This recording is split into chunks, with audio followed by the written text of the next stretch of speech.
Eto na nga mga kaprati, reaction video lang tayo ngayon dahil nga gusto kong ipaliwanag yung quality ng palitada. Dahil nga depende kasi yan sa trabaho mo sa company mo kung gusto niya ng ganito.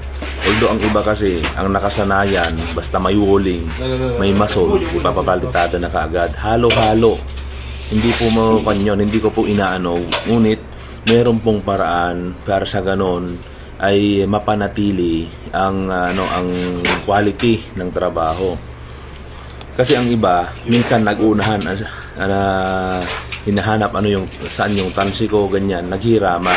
So recommendable ito mga kaprating, gamitin nyo yung tinatawag kong concrete level, yung boga na tinatawag, yung botones na pinang-layout nung araw na pinagtatawanan lamang.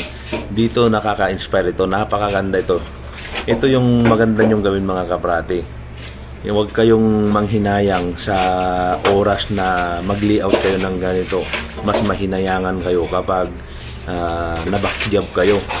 Kasi kung ito yung gamit nyo mga kaprati, ay talaga naman na recommended.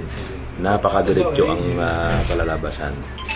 So, sana mga kaprati, ito yung gawin niyo. I-suggest nyo sa post nyo. Gumawa kayo ng mag-layout kayo in one time.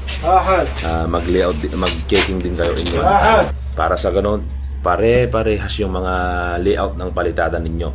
Kasi dito, mapapanatili pa ang pagkokooperasyon ng bawat isa. Hindi kailangan ng magpagalingan kasi merong nag-check na isa lang. Mag-assign tayo ng nag-iisang mag-check. Yun na yun. Para pag inaprubahan, okay na. So, yun lang mga kaprati. Napakasimple lamang, napaka-basic. Ako po si Kaprati ang nagsasabing, ligtas ang may alam.